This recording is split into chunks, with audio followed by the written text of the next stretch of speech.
जय हिंद साथियों, स्वागत है आपका self study classes with Sumit Jain YouTube channel में। दोस्तों, आज का वीडियो स्टार्ट हो चुका है और बड़ी ही खुशखबरी है कि जो यूपी टीजीटी है उसका एग्ज़ाम का जो नोटिफिकेशन है वो आ चुका है। उसके फॉर्म भरने की जो तारीख है वो आ चुकी है। ठीक है, तो बहुत बढ़िया दोस्तों, हमारा अध्ययन चल रहा था और इसी अध्ययन में आज थोड़ी सी व्यस्तता के कारण मैं आपको इस नोटिफिकेशन का दोस्तों पूरा एनालिसिस करके नहीं बता पाया, है ना। लेकिन अब अगर आप लोग बोलेंगे तो इसका पूरा एनालिसिस करेंगे, इसको पढ़ करके आप लोगों को बहुत अच्छे से समझा भी देंगे। ठीक है, तो सभी लोगों ने फिलहाल तो पढ़ लिया होगा, समझ लिया होगा कि इसमें कौन कौन फॉर्म भर सकते हैं टीजीटी के लिए। ठीक है, तो सभी लोग वीडियो को सभी लोगों को लाइक करना है ना। और दोस्तों, सभी लोग इसी प्रकार से जुड़ जाएं और अपना लक्ष्य है अब की बार टीजीटी पार, अब की बार टीजीटी पार। जितने भी हमारे साथी हैं दोस्तों, सभी लोगों को सबसे पहले तो वीडियो को लाइक कर देना है ना, और वीडियो को शेयर भी कर देना है ना। तो स्टार्ट करेंगे आज का ये वीडियो। सभी लोग तैयार हैं? सभी लोगों ने नोटिफिकेशन टीजीटी का पढ़ लिया होगा, है ना। पढ़ लिया है तो बिल्कुल सही है। और दोस्तों, स्टार्ट करेंगे आज का ये वीडियो। जो भी साथी ज्वाइन मेंबर बनना चाहते वो ज्वाइन मेंबर बन सकते हैं, है ना। और जल्द ही दोस्तों टीजीटी के लिए एक ऐप लॉन्च हो रहा है, एक ऐप लॉन्च किया जा रहा है आपके लिए। संपूर्ण कोर्स उसमें होगा जहां पर आपको ट्रिकी वीडियो भी होंगे, टेस्ट सीरीज भी होंगे। ठीक है, तो 4 या 5 दिन में आपका ये ऐप लॉन्च हो जाएगा और आपको पूरा कंप्लीट कोर्स भी दोस्तों वहां पर मिलेगा। ठीक है, बिल्कुल। तो वीडियो को सभी लोग लाइक कर देना है। ठीक है, और अब अपन पढ़ना है पूरा, एक एक चीज आप लोग बिल्कुल भी चिंता नहीं करना, सब कुछ पढ़ाया जाएगा, सारी चीजें आपको क्लियर करवाई जाएंगी। ठीक है, आज का अपना पहला प्रश्न है कि रामचंद्र शुक्ल प्रेमाख्यान परंपरा की पहली रचना किसे मानते हैं। यहां तक अपन ने पढ़ लिया था क्या? बता दो, फिर से बता दो 10 का उत्तर। और आप लोगों ने बिल्कुल सही आंसर बता दिया कि सर जी जो रामचंद्र शुक्ल जी हैं, इन्होंने जो मृगावती है, मृगावती, इसको प्रेमाख्यान परंपरा की प्रथम रचना माना था, है ना। और एक कुतुबन की रचना मानी जाती है, ये तो अपन ने पढ़ लिया। 1501 ईस्वी इसका रचना काल भी माना जाता है। ठीक है, रोमा जी बहुत बढ़िया। तो मृगावती को रामचंद्र शुक्ल जी प्रेमाख्यान परंपरा की पहली रचना मानते हैं, ये आपको याद रख लेना। ठीक है, ये याद रखेंगे सभी लोग। नेक्स्ट आपको बताना है दोस्तों कि कुतुबन के गुरु कौन थे, कुतुबन के गुरु कौन थे, ये आपको बताना है। प्रश्न क्रमांक 11 का, है ना, कुतुबन के गुरु बताना है। चूंकि यहां पर दोस्तों क्या नहीं है, विकल्प नहीं है।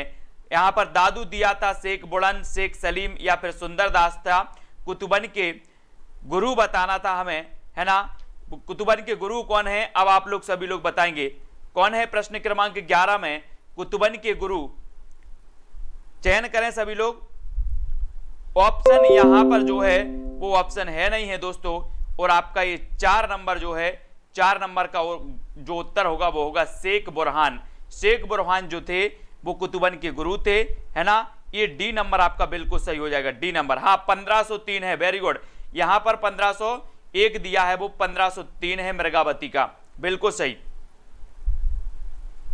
हाँ, 1503 रचना काल है, वेरी गुड आंसर। नेक्स्ट आपको मृगावती के लेखक कौन है, 1503 कर लेना। मृगावती, मृगावती 1503। ठीक है, ये आपको याद रख लेना है, हाँ, मृगावती को। अब आपको मृगावती के लेखक बताना है। तो मृगावती के लेखक तो हमने पढ़ लिया, कुतुबन है। कौन है? कुतुबन, यानी बी नंबर आपको सही हो जाएगा, बी नंबर। ठीक है, कुतुबन है, ये आपने चयन कर लिया, है ना। ये भी याद रखें। देखो क्या दिया है यहां पर, 1503 ईस्वी में हुई थी। और मृगावती में नायक मृगी रूपी नायिका पर मोहित हो जाता है और उसकी खोज में निकल पड़ता है। पंडित रामचंद्र शुक्ल के अनुसार जौनपुर के बादशाह हुसैन शाह के आश्रित थे, है ना। ये तो ठीक है। तो इसको 909 हिजरी, 909 हिजरी ये भी कर लेना। और 1503 ये भी आपको पता होनी चाहिए। ठीक है, ये सभी लोग याद करेंगे। 1503 कर लेना उसका, कहीं कहीं 1501 मिलता है, लेकिन इसका जो है वो 1503 ही माना जाता है। ठीक है, सभी लोग इसको सुधार लेंगे। 1503, 1503। बोले सर मृग की बात आती है, मृग, मृग कहां थे? बोले वन में मृग थे। कितने मृग थे? 3 मृग थे, इसलिए 3 कर लेना, 1503। ठीक है, 3 कर लेना सभी लोग। जायसी की 3 रचनाएं उपलब्ध हैं, अखरावत, आखरी कलाम और पद्मावत। ये किसकी है? मलिक मोहम्मद जायसी साहब की पद्मावत प्रेम की पीर व्यंजना करने वाला विशद प्रबंध काव्य है? कौन सा? पद्मावत प्रेम की पीर की व्यंजना करने वाला विशद प्रबंध काव्य कौन सा है? तब आपको बता देना है दीक्षा यादव जी की पद्मावत है। कौन है? पद्मावत। यह दोहे चौपाई में निबद्ध मसनबी शैली में लिखा गया है। ठीक है, इनको याद रखेंगे। और मंझन ने 1545 में मधुमालती की रचना की थी। ये जायसी के परवर्ती थे। कौन? मंझन। बोले सर कुछ लोगों का मंझन ही होता है, कुछ लोगों का मंझन ही होता है। कैसे होता है कुछ लोगों का मंझन? कुछ लोगों का मंझन ही होता है मधु से, है ना। तो ये मधुमालती आपका बिल्कुल सही हो जाएगा, मधुमालती मंझन की। ठीक है, इतनी चीजें तो आपको क्लियर है। थोड़ा सा आप लोग क्वालिटी को अच्छा कर लें, है ना। जिसको समझ में नहीं आ रहा है, जिसको दिख नहीं रहा क्लियर, वो थोड़ा सा क्वालिटी अपनी बढ़ा लें। अपने मोबाइल से अपनी क्वालिटी को थोड़ा सा बढ़ा लेंगे। ठीक है, और अगला क्वेश्चन आपको बताना है। अगला क्वेश्चन क्या है? कुतुबन की रचना कौन सी है? तो कुतुबन की तो एक कई बार पूछी गई है, मृगावती। तो मृगावती के लिए हमें तैयार रहना है। कुतुबन की रचना मृगावती। मुल्ला दाऊद की भाषा क्या है दोस्तों? मुल्ला दाऊद की भाषा क्या है? इनकी रचना मानी जाती है चंदायन। इनकी रचना मानी जाती है चंदायन। और मुल्ला दाऊद की भाषा क्या है, ये चीज हमें बतानी है। तो चयन करना है दोस्तों। अपना एक ऐप बन रहा है सेल्फ स्टडी क्लासेस का। ऐप 4-5 दिनों में ये लॉन्च हो जाएगा। उसमें पूरा का पूरा आपको कोर्स मिलेगा। काय का? टीजीटी का, पीजीटी का। ठीक है, सभी का मिलेगा। तो आप लोग सेल्फ स्टडी क्लासेस में आपको बताऊंगा कि आपको कब डाउनलोड कर लेना है वो ऐप, है ना। तो मुल्ला दाऊद की भाषा क्या है? पश्चिमी परंपरा से संप्रत शैली, साहित्यिक अवधि, पहाड़ी मिश्रित अवधि या फिर ठेठ अवधि।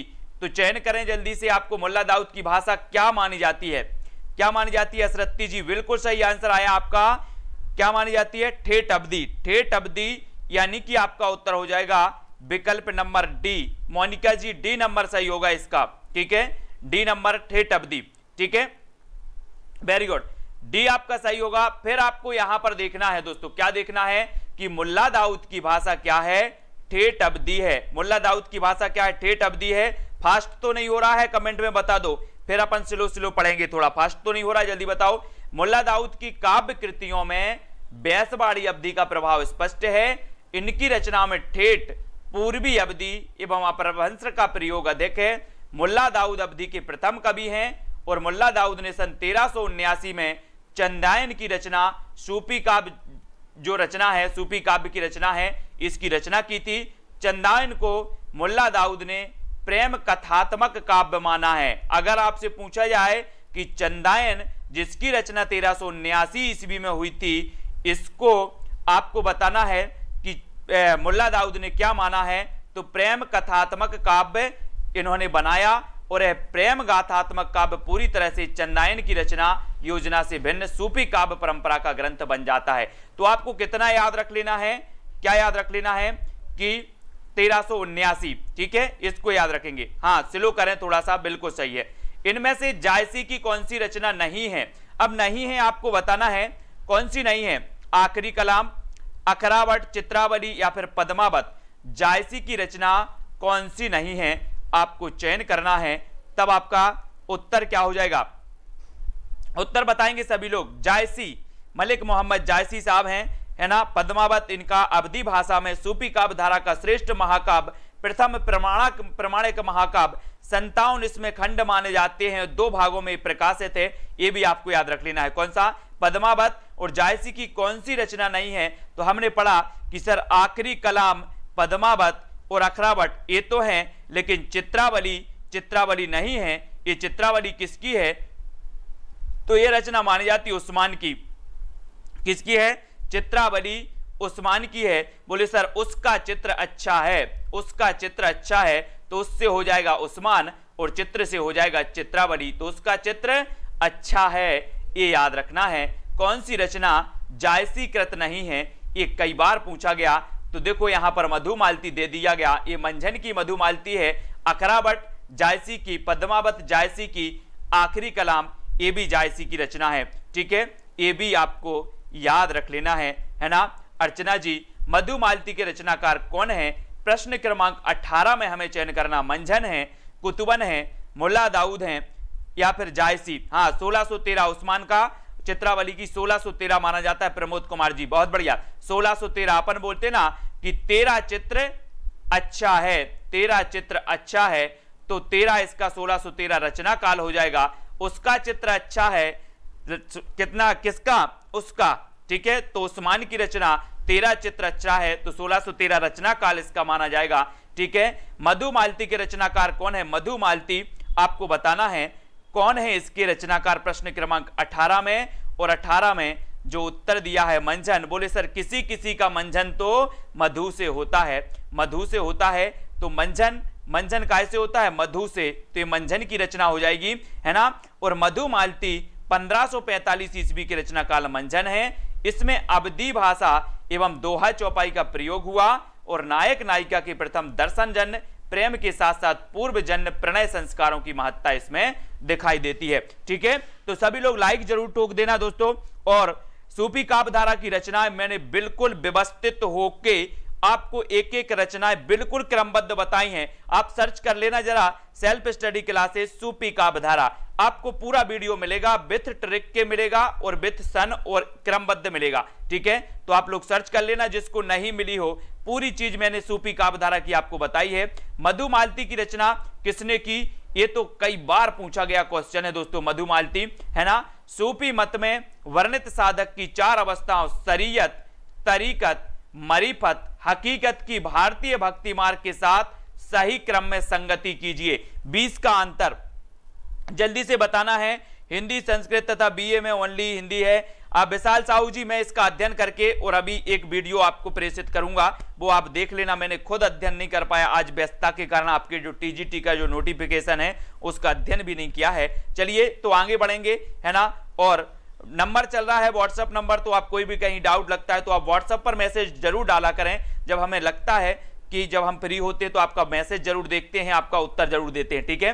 तो सूफी मत में वर्णित साधक की 4 अवस्थाओं शरीयत, तरीकत, मारिफत, हकीकत की भारतीय भक्ति मार्ग में इसका क्या माना जाता है? और 20 का आंसर आपका आचरण, तरीकत मतलब आचरण। बोले सर आचरण तरीका का होने चाहिए, आचरण कैसा होने चाहिए? तरीका का। अपन बोलते ना कि जैसे अपने घर में कोई यार बच्चे अच्छे होते, तरीका से बैठो, बोलते तरीका से बैठो, तरीका से आचरण करो। तो तरीका से क्या होने चाहिए? आचरण होना चाहिए। मारिफत, मारिफत यानी उपासना, मारिफत मतलब उपासना। और हकीकत यही है सिद्धावस्था, सिद्ध की अवस्था ही हकीकत है। अपन बोलते ना कि यार इस संसार में क्या रखा है, इस संसार तो माया मोह है। लोग क्या करते हैं? सिद्ध अवस्था पढ़ते हैं। तो हकीकत, हकीकत तो सिद्धावस्था ही है ना। और सत्य क्या है? सत्य तो भक्ति है, सत्य तो भक्ति है। तो इस प्रकार से तरीकत यानी कि आचरण, है ना, उपासना, सिद्धावस्था और सत्यबोध, ये नंबर आपका बिल्कुल सही हो जाएगा। इतनी चीजें आपको थोड़ा सा ध्यान रख लेना है ना। सूफी मत में वर्णित साधक की 4 अवस्थाएं कौन कौन सी हैं? ऐसा भी क्वेश्चन आएगा, सूफी मत में वर्णित साधक की 4 अवस्थाएं कौन कौन सी हैं, या निम्न में से बताइए सूफी मत में वर्णित 4 अवस्थाओं में से कौन सी अवस्था वर्णित नहीं है। इस प्रकार से क्वेश्चन आएगा तो आपको याद होनी चाहिए शरीयत, तरीकत, मारिफत और हकीकत, ये 4 अवस्थाएं हैं। ये 4 अवस्थाएं हैं जिनको आपको क्या करना है? याद करना है। क्वेश्चन यहीं से किसी भी प्रकार से आपसे पूछ लिया जाएगा, ठीक है। भक्ति मार्ग के साथ सही क्रम है आचरण, उपासना, सिद्धावस्था और सात्यबोध। तो इनको नोट्स कर लो अभी, और इनको आपको क्या करना है? इनको आपको याद करना है। यहां से क्वेश्चन आ सकता है। सूफी मत में वर्णित साधक की 4 अवस्थाओं का अर्थ इस प्रकार है। शरीयत यानी कि इसमें साधक को कर्म कांड का अनुसरण करना होता है। तरीकत यानी कि इसमें साधक उपासना में लीन है ना। मारिफत यानी कि इसमें साधक आरिफ बन जाता है। और हकीकत यानी कि इसमें साधक को परम तत्व की उपलब्धि हो जाती है, ठीक है। ये चीजें आपको याद करना है, ये सभी लोग याद करेंगे, ठीक है। तो हाँ बिल्कुल सही बोल रहे हैं आप लोग कि इसमें जो होगा वो क्या हो जाएगा? शरीयत मतलब आचरण, है ना। शरीयत मतलब आचरण, और मरीफत मतलब उपासना, सद्बोध और सिद्धावस्था। बिल्कुल सही आंसर। इसका आंसर सी होगा दोस्तों। इसको सभी लोग सुधार लेना, है ना, क्योंकि शरीयत, तरीकत, मारिफत और हकीकत, हकीकत बाद में आता है सिद्धावस्था। हकीकत क्या है? सिद्धावस्था। सी नंबर ही सही होगा। इसको 1-8 को आचरण, उपासना, सत्यबोध और सिद्धावस्था। सी नंबर सभी लोग सही कर लेंगे, इसमें सी नंबर में टिक करो, है ना। सबसे पहले आचरण करना पड़ता है, फिर उपासना करो, फिर सत्य का बोध होता है और फिर सिद्धावस्था को पहुंचते। हम कहते ना कि भगवान बुद्ध को ज्ञान हुआ है, भगवान बुद्ध को ज्ञान हो गया, यानी कि सत्य का बोध हो गया, फिर वो सिद्धावस्था को चले जाते हैं। ऐसे महावीर भगवान हम पढ़ते ना, तो ये आपका सी नंबर सही होगा। सी आप लोग करेक्ट कर लेना इसको। साधना की 4 अवस्थाओं शरीयत, तरीकत, मारिफत और हकीकत का संबंध है तो किससे है? ज्ञान मार्गी साधना से, इस्लाम धर्म साधना से, सूफी साधना से या रीति मुक्त काव्य से। 21 का आपको चयन करना है। क्या हो जाएगा 21 का सही आंसर? सभी लोग बताएंगे कि साधना की 4 अवस्थाओं शरीयत, तरीकत, मारिफत और हकीकत का संबंध किससे है? किससे है? 21 का आंसर है ना नैन्सी जी, अरविंद सिंह जी, उत्तर आपका जो होगा वो हो जाएगा सूफी साधना से। किससे है? सूफी साधना से, है ना। साधना की 4 अवस्थाओं का संबंध सूफी साधना से है। यशरत्ती जी, बी नंबर आपका बिल्कुल सही होगा, सूफी साधना से। ठीक है, करेक्ट कर लिया आप लोगों ने। फिर आपसे पूछा जाता है कि भक्तिकालीन सूफी काव्यधारा की विशेषताओं के संदर्भ में निम्नलिखित में से एक विशेषता गलत है, उस गलत विशेषता को आपको याद रख लेना। दोस्तों, आपको आदि काल में जो काव्य रचनाएं हुई हैं उनकी विशेषताएं आपको पता होनी चाहिए। आदि काल की विशेषताएं आपको पता होनी चाहिए। आदि काल की प्रवृत्तियां यानी कि विशेषताएं आपको पता होनी चाहिए। भक्ति काल की विशेषताएं भी आपको पता होनी चाहिए। पूछ लिया ना यहां पर कि कौन सी गलत है। अगर आपने पढ़ा है तो दोस्तों आप बता दोगे कि सर ये भक्ति काल की विशेषता नहीं है, ये भक्ति काल की विशेषता नहीं है। तो यहां पर देखो कि इस काव्यधारा के सभी कवि मुसलमान थे। इस काव्यधारा के सभी कवियों ने हिंदू प्रेमी प्रेमिकाओं की प्रेम कथा का काव्यात्मक चित्रण प्रस्तुत किया। इस काव्यधारा के कवियों ने अवधी एवं ब्रजभाषा में रचना की। इस काव्यधारा के कवियों ने सिर्फ प्रबंध काव्य ही लिखे। तो इसमें नहीं है पूछा है, तो कौन सा नहीं है? इस काव्यधारा के सभी कवि मुसलमान थे। यहां पर स्टार लगा दिया गया। अब देखो कैसे, क्योंकि यहां पर एक से ज्यादा विशेषताएं गलत हैं, है ना। इस काव्यधारा के सभी कवि मुसलमान थे, ये भी गलत है। ठीक है, इस काव्यधारा के कवियों ने, यहां पर हम देखते हैं यहां पर किस प्रकार से यहां पर इसका तर्क दिया गया है। उसमें देखो, सूफी संतों को इस्माल प्रचारक कहा जाता है, उन्हें केवल इस्लाम का प्रचारक कहना ठीक नहीं है। तो ये पहले वाली भी विशेषता गलत है। जबकि वे लोग अत्यंत उदार दृष्टिकोण संत लोग थे, उनसे प्रभावित होकर मुसलमान हो जाते थे। इस काव्यधारा के सभी कवि मुसलमान थे, है ना। सूफियों ने जिन प्रेम कहानियों की रचना की वे सब प्रबंध काव्य के अंतर्गत आती हैं, है ना। इस काव्यधारा के सभी कवियों ने हिंदू प्रेमिकाओं की प्रेम कथा का काव्यात्मक चित्रण प्रस्तुत किया है। इसमें प्रेम के वियोग पक्ष को ही अधिक महत्ता प्रदान की गई। इनकी भाषा अवधी है, किसी किसी कवि पर भोजपुरी और ब्रज भाषा का प्रभाव भी होता है। अतः दिए गए सभी सही हो जाएंगे दोस्तों। अब देखो यहां पर कंफ्यूज नहीं होगा, यहां पर कंफ्यूज नहीं होना दोस्तों। क्या नहीं होना? यहां पर बहुत ही सुंदर तर्क दिया गया है। और यहां पर कौन कौन बता रहा था ए और बी? जल्दी बताओ। बिल्कुल सही है, प्रबंध काव्य ही लिखे गए थे। अब देखो यहां पर थोड़ा सा इसको अच्छे से चेक कर लो।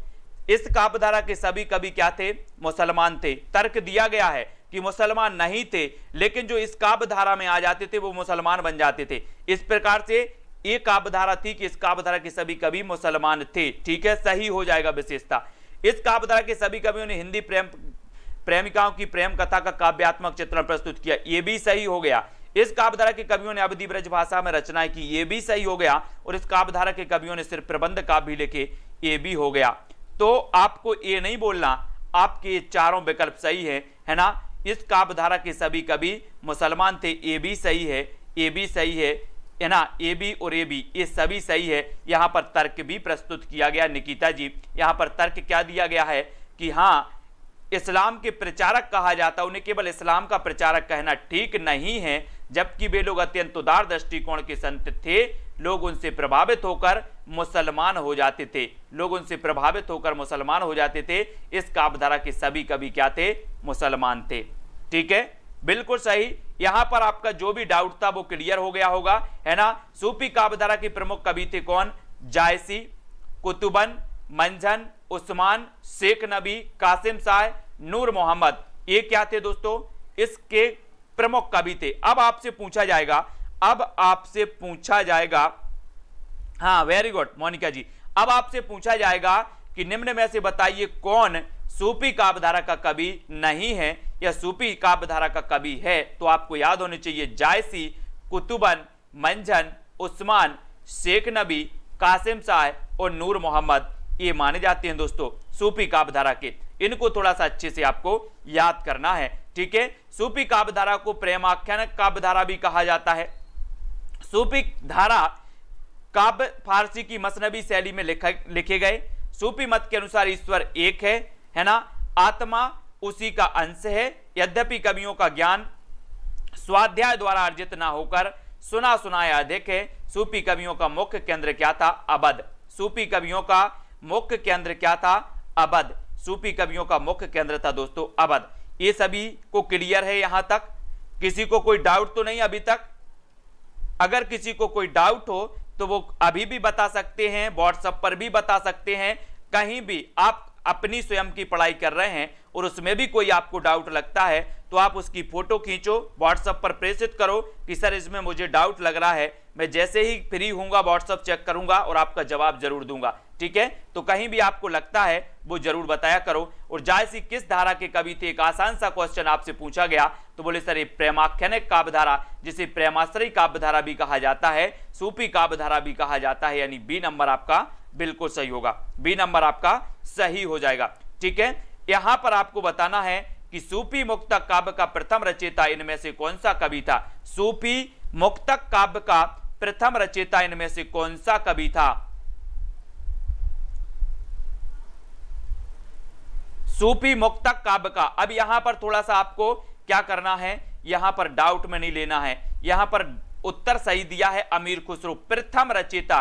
प्रथम रचयिता कहा गया तो वो कौन थे? वो कौन थे? अमीर खुसरो। अमीर खुसरो यानी बी नंबर। यहां पर इसका देखो क्या कहा गया कि सूफियों ने विशेषतः तो प्रबंध काव्यों की रचना की, किंतु कभी कभी मुक्तक शैली पर कुछ रचनाएं लिखी हैं। मुक्तक शैली में लिखने वालों में अमीर खुसरो का नाम सबसे पहले आता है, तो इसको याद रख लेना। बहुत सारे लोग कुतुबन लगा देंगे, कोई मुल्ला दाऊद लगा देंगे, ठीक है, ये सभी लोग बताएंगे, ठीक है। चलिए, तो सूफी मुक्तक काव्य का प्रथम रचयिता कौन माना जाता है? तो वो माने जाते अमीर खुसरो साहब। मुक्तक की बात हो गई, मुक्तक लिखे इन्होंने, है ना, मुक्तक, ठीक है। तो आपका अमीर खुसरो बिल्कुल सही हो जाएगा। आज तो मैं इतना व्यस्त था कि मैं एनालिसिस नहीं कर पाया आपके काय का, आपका जो टीजीटी का नोटिफिकेशन आया है ना। तो मलिक मोहम्मद जायसी को जायसी कहा जाता है क्योंकि वे जायस गोत्र में पैदा हुए थे, जायस मत के मानने वाले थे, जायस नामक स्थान के निवासी थे, उपर्युक्त में से नहीं। ये क्वेश्चन कई बार पूछा गया 25 में। मलिक मोहम्मद जायसी को जायसी कहा जाता है क्योंकि वे क्या कर रहे थे? जायस गोत्र में पैदा हुए थे, जायस मत के मानने वाले थे, जायस नामक स्थान के निवासी थे, या उपर्युक्त में से कोई नहीं। क्या होगा सही उत्तर? ये जायसी साहब के बारे में आता है उत्तर, और वे जायस नामक स्थान के क्या थे? निवासी थे। और सी नंबर जायस आपका बिल्कुल सही हो जाएगा। जायस नाम के निवासी थे, है ना। ये जायसी के बारे में कहा जाता है, या इन्हें जायसी कहा जाता है इसलिए, ठीक है। तो सी आपका करेक्ट आंसर है नीरज जी, है ना। जो भी साथी पहले से अध्ययन कर रहे हैं उनका तो अध्ययन और भी बेस्ट होता जा रहा है ना। और जो साथी न्यू हैं वो जरा दोस्तों अच्छे से जरूर पढ़ना, ठीक है। अब आपको बताना मलिक मोहम्मद जायसी का वास्तविक नाम क्या था? मोहम्मद, ठीक है। मलिक इनका पूर्वजों में चला आया उपनाम था, जिसका फारसी भाषा में अर्थ होता है अमीर और बड़ा व्यापारी। अगर आपसे पूछा जाए कि मलिक मोहम्मद जायसी का वास्तविक नाम क्या था, आप बता दोगे सर मोहम्मद, है ना। मलिक इनका क्या था? उपनाम था। मलिक का अर्थ क्या होता है? अमीर या फिर बड़ा व्यापारी, जो मूलतः अरबी भाषा का शब्द है। और मलिक मोहम्मद जायसी का जन्म 900 हिजरी में यानी कि सन 1492 के लगभग हुआ माना जाता है। जैसा कि स्वयं उन्होंने लिखा है कि या अवतार मोर नबी सदी 30 बरस ऊपर कभी बदी, है ना। तो यहां पर सन दिया है, संबत और भी कुछ हो सकता है, ठीक है। तो इसको याद रख लेना, या अवतार मोर नबी बदी 30 बरस ऊपर कभी बदी, ये उन्होंने लिखा है। इसके बारे में, है ना। जायसी के जन्म स्थान के बारे में मतभेद है। जायसी उनका जन्म स्थान था या वह कहीं और से आकर जायस में बस गए थे। जायसी ने स्वयं कहा है कि जायस नगर मोर स्थानु, नगर को नवा आदि उद्यानु तहां देवस दस पहुंचे आऊं, या बैराग बहुत सुख पाए। ये जायस के बारे में उन्होंने खुद एक दोहा दिया है, ठीक है, ये उन्होंने दोहा दिया है, ये भी याद रखना है, ठीक है। जायस बालों और स्वयं जायसी के कथानुसार वह जायस के ही रहने वाले थे। पंडित सूर्यकांत शास्त्री ने लिखा है कि उनका जन्म जायस शहर के कंचाना मोहल्ला में हुआ था। डॉक्टर वासुदेव अग्रवाल के कथन से कि शोधानुसार जायसी का जन्म जायस नगर में हुआ था और वहीं पर उन्हें बैराग हो गया तथा सुख मिला। कुछ विद्वानों ने इनके जन्म स्थान को क्या बताया, गाजीपुर भी बताया है, ठीक है। तो इसको भी आपको याद रख लेना है, ठीक है।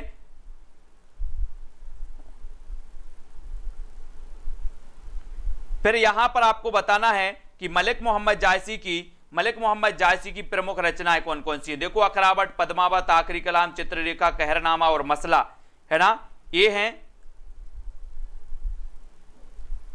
पद्मावत जायसी का प्रबंध काव्य जो शब्द, अर्थ और अलंकृत की 3 दृष्टियों से अनूठा है। जायसी का सर्वोत्कृष्ट ग्रंथ माना जाता है। आखिरी कलाम में कयामत का वर्णन है ना। इसमें कंफ्यूज नहीं होना सन वाले में, है ना। सन वाले में जो जायसी जी का सन दिया है दोस्तों, इनमें क्या होता है, अलग अलग बुक में अलग अलग सन दिए रहते हैं। क्या दिए रहते हैं, इस बुक में कुछ और मिलेगा, उस बुक में और कुछ मिलेगा, है ना।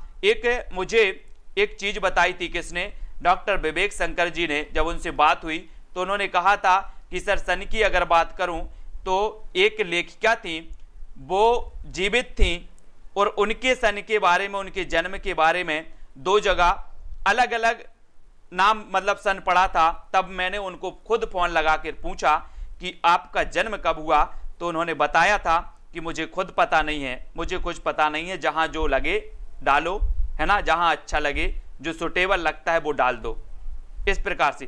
तो अब एक बात बताओ कि जो व्यक्ति जिंदा था वो सही क्लियर नहीं कर पाया, और जिन व्यक्तियों के बारे में तो शोध किया गया, ढूंढा, इधर उधर खोजा गया, तो निश्चित ही विभिन्न पुस्तकों में अलग अलग प्रकार से इनका वर्णन मिलता है ना। और हम जब आपको कभी परिचय बताएंगे तो विभिन्न पुस्तकों का एक निचोड़ आपको बता देंगे, ठीक है। तो इसमें कंफ्यूज नहीं होना है, ठीक है। पद्मावत की विधा है तो कौन सी है, पद्मावत की विधा क्या मानी जाती है, 26 प्रबंध काव्य, खंड काव्य, मुक्तक काव्य या फिर महाकाव्य, कौन सी मानी जाती है, चयन करना है आपको। पद्मावत की विधा कौन सी मानी जाती है, चयन करें सभी लोग। और उत्तर आपका होगा प्रबंध काव्य। क्या हो जाएगा, प्रबंध काव्य। पद्मावत क्या है, प्रबंध काव्य है, महाकाव्य है, ठीक है। और ये प्रथम प्रमाणिक महाकाव्य भी माना जाता है, ठीक है, प्रथम प्रमाणिक महाकाव्य भी माना जाता है। कौन सा, पद्मावत। कहरनामा किसकी रचना है, कहरनामा किसकी रचना है, ये भी आपको बताना। मुल्ला दाऊद की, है ना, सूरजदास, कुतुबन या फिर जायसी, कहरनामा किसकी रचना मानी जाती है।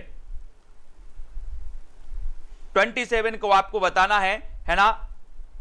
उसका उत्तर क्या है, मैं आप लोगों से बोलता हूं कि आप लोग क्या करें, प्रमाणिक रचनाएं खरीदें, प्रमाणिक पुस्तकें खरीदें। प्रमाणिक पुस्तकों में जो काल दिया हो, सन दिया हो, वो ही माना जाता है। प्रमाणिक पुस्तकों में जो सन दिया होगा वो ही माना जाता है ना। तो प्रमाणिक पुस्तकें खरीदो, लोकल पुस्तकें मत खरीदो। लोकल में तो कुछ भी दिया रहता है ना। तो कहरनामा किसकी रचना है, तो एक कहरनामा भी किसकी मानी जाती है, जायसी की। जायसी यानी कि आपका उत्तर होगा डी नंबर, ठीक है, ये भी आपको बतानी है।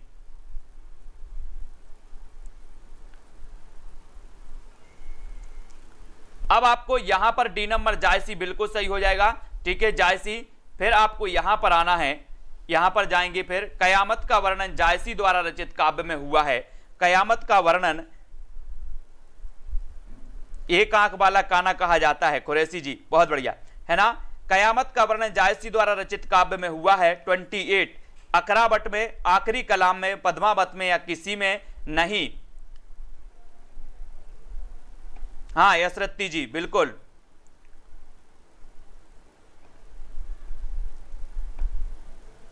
ट्वेंटी 28 का आपको बताना है, 28 का सभी लोग चयन करेंगे। मैंने बहुत सारी बुकें पढ़ी हैं दोस्तों, चाहे सरस्वती पांडे साहब की हो, चाहे ओमकार नाथ वर्मा की उपकार की हो, है ना, चाहे आपकी विवेक शंकर जी की, इसका भी अध्ययन चल रहा है। तो अलग अलग पुस्तकों में बहुत सारी चीजें मिलती हैं, है ना, बहुत सारा करेक्शन है। और आखिरी कलाम में मिलता है कयामत का वर्णन, कयामत का वर्णन आखिरी कलाम में। बी नंबर आपका सही होगा, ठीक है। अब आपको बताना मलिक मोहम्मद जायसी के प्रसिद्ध प्रबंध काव्य का नाम क्या है। ये घटना चक्र है दोस्तों, ओल्ड पेपर है।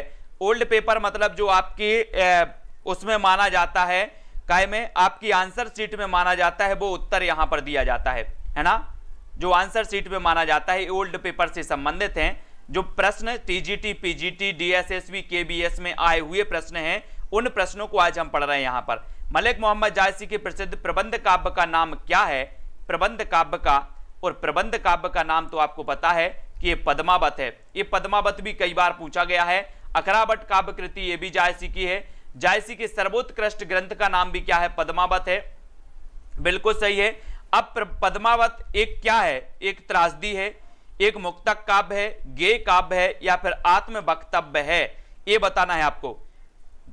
सुशील जी, सूरज जी, सविता जी, कल्पना जी, 33 का आंसर बताएं। पद्मावत एक क्या है, मुक्तक काव्य, एक त्रासदी, एक गेय काव्य, या फिर आत्म वक्तव्य, ये पूछा गया।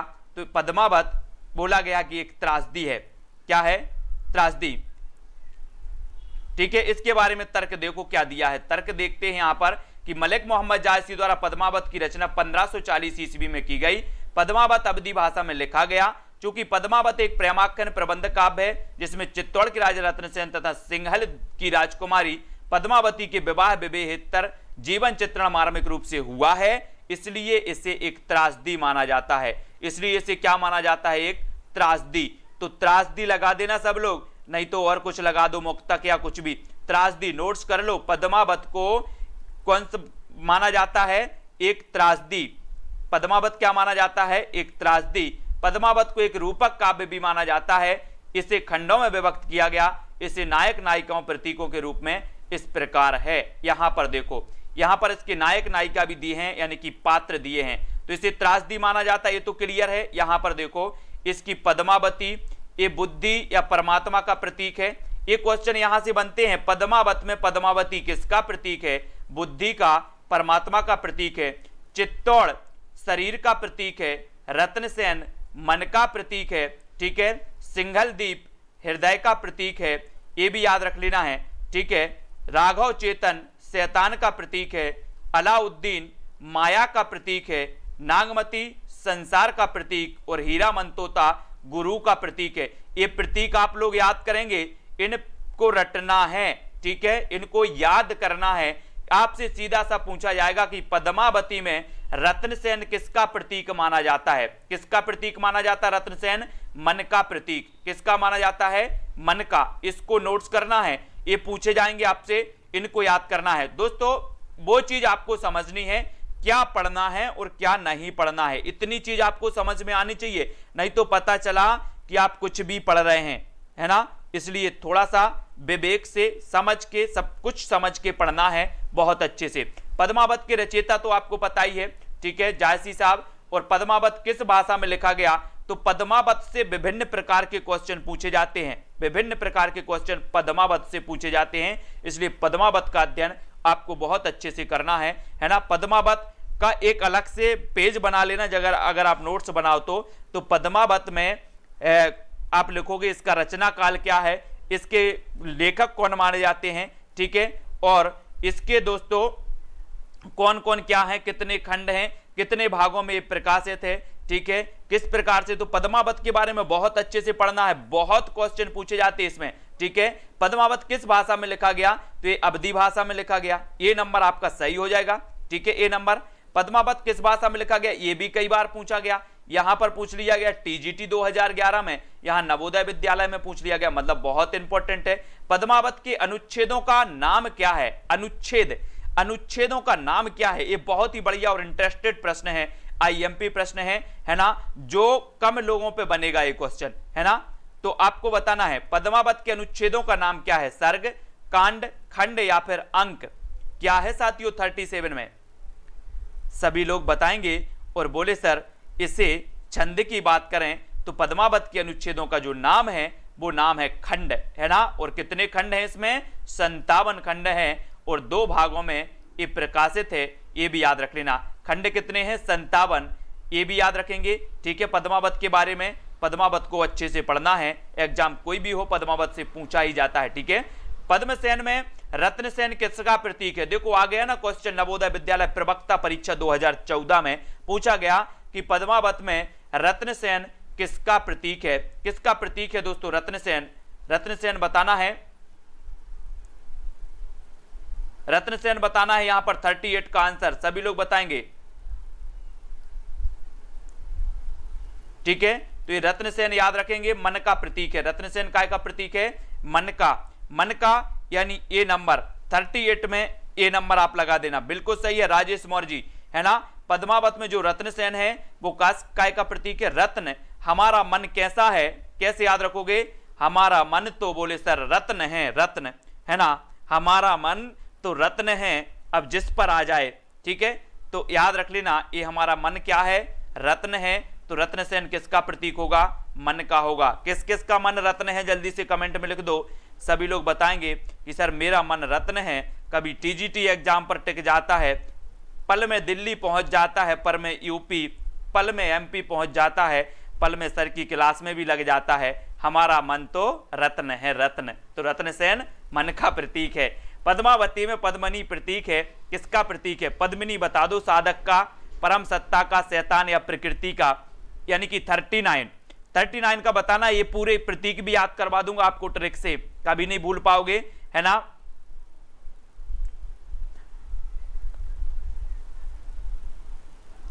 तो 39 पद्मावत में पद्मनी प्रतीक है, तो किसका प्रतीक है? जल्दी से बताना है। ये परम सत्ता का। पद्मावती में पद्मिनी जो प्रतीक है, पद्मनी जो प्रतीक है वो किसका है?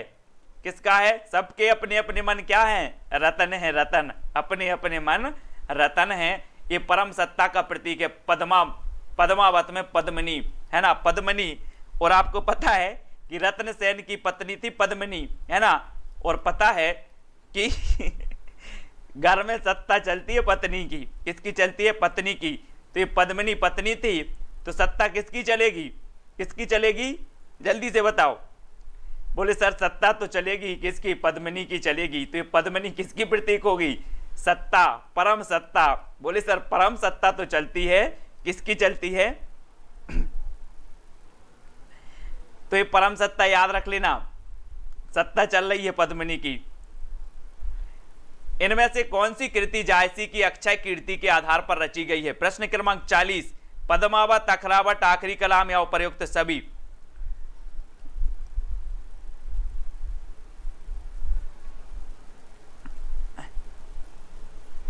उनको खंडों में विभाजित किया जाता, मतलब सर्ग या खंड, अगर उसको कहें अपन कि इसे अगर और कुछ बोले तो सर्ग बोल सकते हैं, लेकिन खंड बोलते हैं, खंड, खंड बोलते हैं मयंक जी, है ना। खंड याद कर लेना, है ना।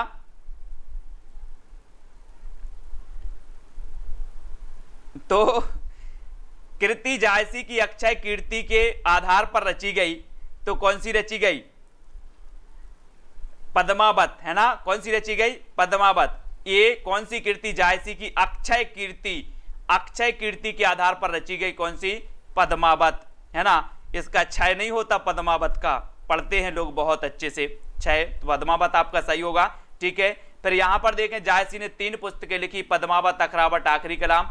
अखरावत में वर्णमाला के एक एक अक्षर को लेकर सिद्धांत संबंधी तत्वों से भरी चौपाइयां कही गई हैं। मोस्ट इंपॉर्टेंट, नोट्स करो जल्दी।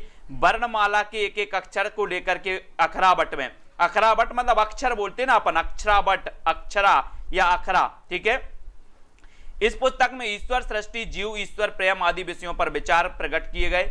आखिरी कलाम में कयामत का वर्णन है। यह क्वेश्चन कई बार आया है, किसमें कयामत का वर्णन है? ठीक है, यह भी आपको याद रख लेना है। कयामत का अक्षय कीर्ति का आधार है कौन? पद्मावत। हंसते रहो सोनू सिंह जी, है ना। अक्षय कीर्ति का आधार क्या है? पद्मावत, जिसके पढ़ने से प्रकट हो जाता है कि जायसी का हृदय कैसा कोमल और प्रेम की पीर से भरा हुआ था। जब आप मस्ती से पढ़ोगे तो जितना पढ़ाऊंगा उससे ज्यादा भी याद हो जाएगा। ठीक है, याद करना है। यहां से 3 क्वेश्चन आपके बनेंगे। अकरावट में वर्णमाला से संबंधित है ना, और आखिरी कलाम में कयामत का वर्णन है। ठीक है, और पद्मावत जिसके पढ़ने से प्रकट हो जाता है कि जायसी का हृदय कैसा कोमल और प्रेम की पीर से भरा हुआ था, इसको पढ़ना है। ठीक है, पद्मावत को समासोक्ति किसने कहा? समासोक्ति बताना है, समासोक्ति किसने कहा है? बोले सर सबकी चिंता थी, किसे थी? पद्मावत ए है, बिहारी जी ए हैं, आदिकाल में ये पुस्तक ये है वो है, सब कुछ किसने कहा है सबसे ज्यादा? पद्मावत को भी समासोक्ति कहा है। तो किसने कहा है? किसने कहा दोस्तों? रामचंद्र शुक्ल जी ने, रामचंद्र शुक्ल जी ने, यानी बी नंबर आपका बिल्कुल सही हो जाएगा। रामचंद्र शुक्ल जी पद्मावत को समासोक्ति कहा है शुक्ल जी ने, बी आपका बिल्कुल राइट होगा, बी नंबर। ठीक है, आचार्य रामचंद्र शुक्ल के अनुसार पद्मावत का प्रेम लौकिक तथा कथा समासोक्ति है। यह भी कहना ठीक ही है कि पद्मावत का पूर्व राग असंगत, कारण ना वह रूप दर्शन जन्म है और ना ही साहचर्य जन्म है ना। तो इनको याद रख लेंगे, समासोक्ति कहा है आचार्य शुक्ल ने, इसको याद कर लेना। बी नंबर आपका बिल्कुल सही हो जाएगा, बी नंबर जिसका भी है सही होगा। ठीक है, अब दोस्तों एक चीज बताना, जितने भी साथी देख रहे हैं, अब जब आप पढ़ाई करोगे तो हंस के पढ़ाई करना है, ये नहीं सोचना हिंदी कठिन है। हिंदी बिल्कुल भी कठिन नहीं, हिंदी साहित्य जिसको कठिन लगे बता देना आपको कैसे पढ़ना है, हंस हंस के पढ़ना, हिंदी साहित्य रट जाएगा, याद हो जाएगा, और मनहूस होके पढ़ोगे तो कभी नहीं रटेगा, है ना। सीरियस होके नहीं पढ़ना है, बिल्कुल हंस हंस के पढ़ना है हिंदी साहित्य को। ठीक है, इतनी चीजें आपको ध्यान रखना। बढ़िया है, साहित्य जैसा मजा कुछ में नहीं है साइयों।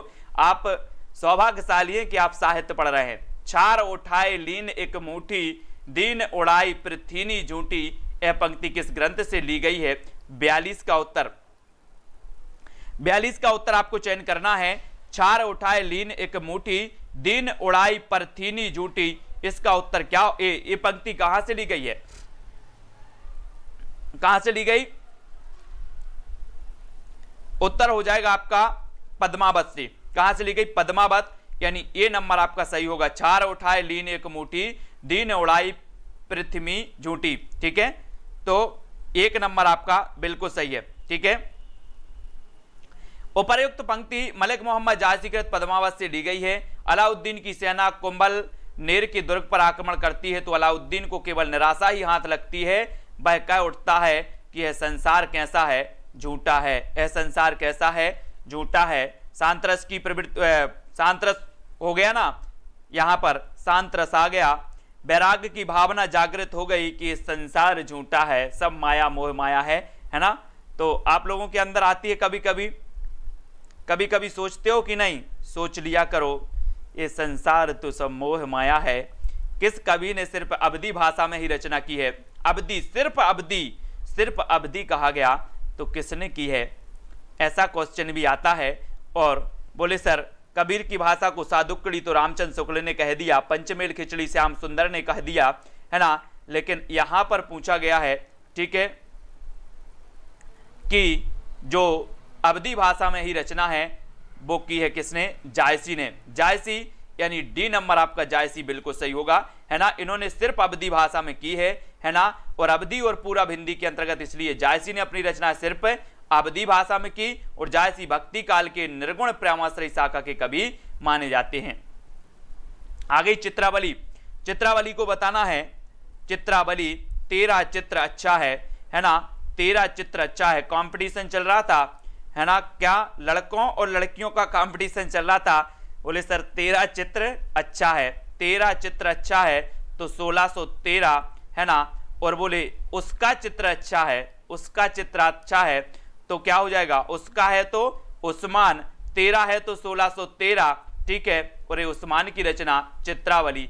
ठीक है, इसको याद रखेंगे, 1613 और उस्मान की ये रचना मानी जाएगी, ए नंबर। ठीक है, इनको याद रखेंगे।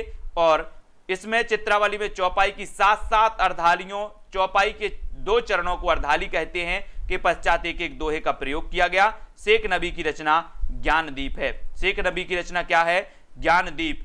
बोले सर शेख नबी की रचना कौन सी है?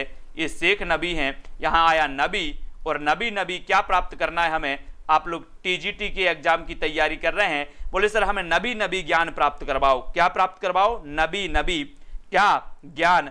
तो ये शेख नबी की पुस्तक कौन सी हो जाएगी, है ना, ये शेख नबी की हो जाएगी ज्ञान दीप, ज्ञान का दीप। ये याद रखना। हिंदू मग पर पाँव न राख्यू काजो बहुते हिंदी भाक्यू, यह उक्ति किस रचना और रचनाकार से संबंधित है। पंक्ति भी पूछी जाती है दोस्तों। हिंदू मग पर पाँव न राखू काजो बहुते हिंदी भाको, यह जो मानी जाती है वो किसकी मानी जाती है? नूर मोहम्मद की, कासिम शाह की, उस्मान की, या फिर कहां से ली गई है? रचनाकार से संबंधित है। किस रचनाकार से संबंधित है ये चीज हमें बतानी है। तो ये है दोस्तों आपकी किससे संबंधित है? 45 का बिल्कुल सही आंसर नूर मोहम्मद अनुराग बांसुरी। नूर मोहम्मद अनुराग बांसुरी, है ना। बोले सर नूर, मैं नूर से अनुराग करता हूं, मैं नूर से अनुराग करता हूं। आपने इतिहास में नूर जहां का नाम पढ़ा होगा। मैं नूर से क्या करता हूं? अनुराग। तो यहां पर आया नूर मोहम्मद और यहां पर अनुराग बांसुरी। तो आपसे पूछा जाएगा अनुराग बांसुरी किसकी रचना है, तो आप बता देना कि मैं अनुराग करता हूं नूर से, मैं अनुराग करता हूं नूर से। तो नूर मोहम्मद की रचना अनुराग बांसुरी, ठीक है, इसको याद रख लेना। इंद्रावती भी इन्हीं की है, इनको याद करना है, इनको रट लेना है, ठीक है। तो दोस्तों सभी लोग वीडियो को लाइक जरूर कर देना है, ठीक है। यहां पर देखते हैं थोड़ा सा और है, फिर उसके बाद आ जाएगा नूर मोहम्मद दिल्ली के बादशाह मोहम्मद शाह के समकालीन थे। अगर आपसे पूछा जाए कि नूर मोहम्मद किसके समकालीन थे? मोहम्मद शाह के समकालीन थे और सबरहद नामक स्थान के रहने वाले थे, जो जौनपुर आजमगढ़ की सरहद पर है। इन्होंने 1157 हिजरी संबत 1801 में इंद्रावती नामक एक सुंदर आख्यान काव्य लिखा, जिसमें कालिंजर के राजकुमार और आगमपुर की राजकुमारी इंद्रावती की प्रेम कहानी है, ठीक है। इंद्रावती की रचना करने वाले शायद नूर मोहम्मद को उस समय पर यह उपालंब सुनने को मिलता था कि मुसलमान होकर हिंदी भाषा की रचना क्यों की है। इसी से अनुराग बांसुरी के आरंभ में इन्होंने यह सफाई देने की जरूरत पड़ी कि हिंदू मग पर पाँव न राख्यूं काजो बहुते हिंदू भाकू। ये नूर मोहम्मद ने कहा था। इन्हें क्या दिया जाता था? ताने दिया जाता था कि मुसलमान कवि होकर हिंदी भाषा की रचना क्यों की। तो इन्होंने ये सफाई दी थी। क्या दी थी? सफाई कि हिंदू मग पर पाँव न राख्यूं काजो बहुते हिंदू भाकी। तो ये नूर मोहम्मद अनुराग बांसुरी के आरंभ में इसे कहा गया है, ठीक है। ये भी याद रखेंगे। नूर मोहम्मद फारसी के अच्छे आलिम थे। फारसी में इन्होंने एक दीवान के अतिरिक्त सैजतुल हकायक इत्यादि बहुत सी पुस्तकें लिखी। अनुराग बांसुरी की रचना 1178 हिजरी अर्थात 1821 ईस्वी है, ईस्वी 1800, ठीक है। तो इसको याद रखेंगे। हिंदी भाषा में रचना करने वाले सूफी काव्य धारा की जितनी भी रचनाएं हैं, आप वो वाला वीडियो देख लेना मेरा, सूफी काव्य धारा, वो आपको पूरी करेक्ट वाली सन उसमें मिलेंगे, आपको बिल्कुल करेक्ट। मैंने बहुत सारी पुस्तकों से करेक्ट करके बताया था, है ना। तो सूफी काव्य धारा की वो देख लेना, क्रमबद्ध है और सही है, व्यवस्थित, ठीक है। हिंदी भाषा में रचना करने पर किस सूफी कवि को मुसलमानों का उपालंब सुनने को मिला? तो किसको मिला? हिंदी भाषा में रचना करने पर किस सूफी कवि को मुसलमानों का उपालंब सुनने को मिला था? तो वो अपन ने पढ़ा था, क्या पढ़ा था? नूर मोहम्मद को। किसको पढ़ा था? नूर मोहम्मद, यानी डी नंबर, ठीक है। डी नंबर यहां पर आपका सही हो जाएगा। सूफी काव्य परंपरा का एक ग्रंथ है इंद्रावती, इसके रचनाकार कौन है? 47 का आंसर और 40 का बताना है।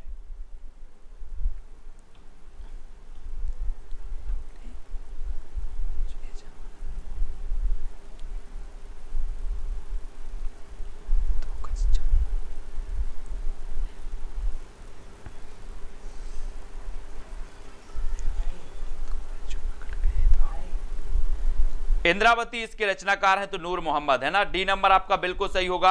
अब हम कल पढ़ेंगे दोस्तों राम भक्ति काव्य। अब हम कल क्या पढ़ना है? राम भक्ति काव्य को पढ़ना है। राम भक्ति काव्य स्वामी अग्रदास किस काव्य धारा के कवि हैं? ये सभी लोग कमेंट में लिख देना, है ना। उत्तर तो नहीं देख लिया? उत्तर नहीं दिखाना आप लोगों को। तो राम भक्ति काव्य को अपन कल पढ़ेंगे। यहां तक आपको कोई डाउट हो तो वो बता देना, है ना। डाउट भी क्लियर करते जाना है दोस्तों। अगर किसी को कोई डाउट लगता है यहां तक जो अपन ने पढ़ा है सूफी काव्य धारा तक, किसी को कोई डाउट हो, नीलिमा राव, है ना, विनीता मौर्य जी, सभी लोग वीडियो को लाइक जरूर कर देना और ललिता मोहन, नीलम जी, हिंदू जी, राजेश, सुशील जी। और जल्दी अपना ऐप लॉन्च होने वाला है सेल्फ स्टडी क्लासेस। तो दोस्तों मैं बता दूंगा, वो ऐप आप लोग डाउनलोड कर लेंगे और वहां पर आपको फुल कोर्स मिलेगा हिंदी साहित्य का। हिंदी साहित्य को मजेदार तरीके से ट्रिक से पढ़ेंगे, एक एक टॉपिक को ट्रिक से पढ़ाएंगे, जब आपको याद हो जाएगा, है ना। सुनीता जी, राज त्रिपाठी, रोमा जी, लेट्स, पुष्पलता जी, मीनाक्षी, कमला ठाकुर जी, अक्षय, अरविंद जी, राज त्रिपाठी, मिनी जी, आशु जी, सोनू सिंह जी, ठीक है, निरंजन, दारसू, सिका, सुमन जी। और ये नंबर चल रहा है तो व्हाट्सअप नंबर टीजीटी पीजीटी का व्हाट्सअप ग्रुप भी बन गया है। टीजीटी पीजीटी का व्हाट्सअप ग्रुप बन गया है। तो नीचे जो नंबर चल रहा है उस लाइन में नंबर से आप मैसेज करेंगे, आपको ग्रुप की लिंक दे दी जाएगी, है ना।